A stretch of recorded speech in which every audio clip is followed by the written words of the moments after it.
Hi everybody. So today I'm going to go over how to do candle pose. It is kind of a tricky pose, but after a while your body will know how to do it because you've learned how to activate the parts that hold you there. So candle is just a more advanced version of shoulder stand. Or Sarvangasana. I will give you a quick rundown and then you can practice later. So first we're going to start in Plow because we want to open up the back line of the body. So place the hands on the floor, lift the pelvis, hands on the back. Now some of you won't feel comfortable going all the way up right away, and that's okay.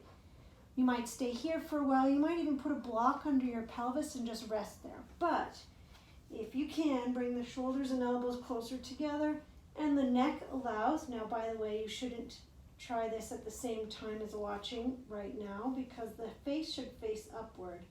You don't want to turn the head when you're in Plow or shoulder stand.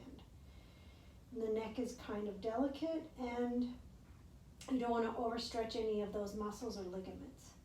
So we'll be here for a few breaths with the hands on the back. And if the feet don't touch down, it's really no big deal. Just let them drop down as much as they can. And we'll take a few deep breaths.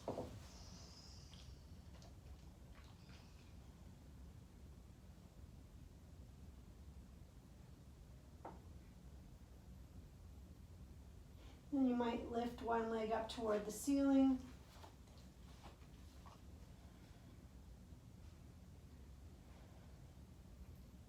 And bring it down. And then the left leg toward the ceiling. And bring it down. And then both legs up toward the ceiling. So now we're coming into shoulder stand. You might be able to wiggle those shoulders and elbows closer together. You can squeeze things here, but it's not absolutely necessary. Really, most of the poses are meant to be relaxed in. I know that sounds strange, but when you relax, the energy flows. So soften the face and the jaw, relax the ankles and the feet. And for right this moment, we're not looking for perfection, we're looking for energy flow. Feel the energy moving down through the legs toward the throat, stimulating the thyroid. It's also bringing blood to the brain and the sense organs.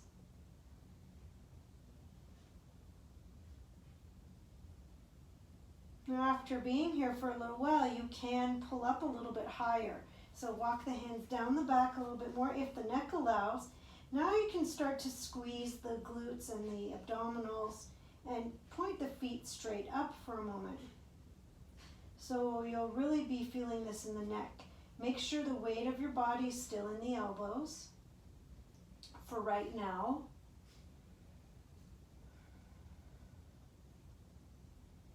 And then after you feel comfortable here, you might need to swing the legs a little bit over the head. But you're going to start by lifting one arm and then bring it down. And then lift the other arm and bring it down. And then we'll lift both hands off the back. Use your elbows on the floor to start. Keep your balance. Draw your navel in toward your spine and then extend both arms up and squeeze everything up and breathe. Now don't be surprised if you're not here for very long the first couple of times, but eventually, if the neck is open enough and allows you into the balanced position you need to be in, you should be able to do this. And then we bring the hands back down, lower the legs over the head, hands onto the floor, and slowly roll out. Now, a lot of people have low back sensitivity, so I wouldn't recommend extending the legs right away. Either bring the knees to the chest for a few breaths, or keep the knees bent and place the feet on the floor and rest in constructive rest.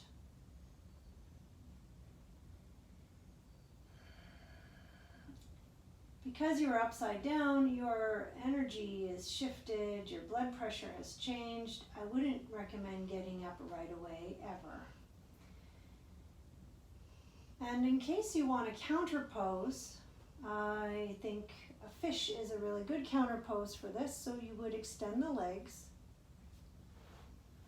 walk the arms right under the body, like you're lying on your arms. Shimmy those elbows and shoulders closer together.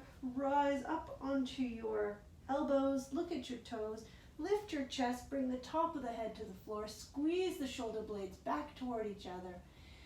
Take a few deep breaths into the chest and use your arms to support you. The head is only resting down about 10% of your weight.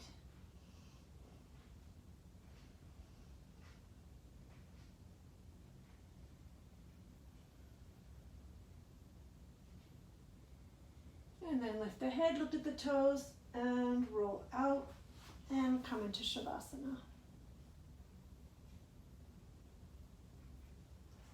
So you can stay in Shavasana a little bit longer, but when you do this pose regularly, it becomes easier, as everything else.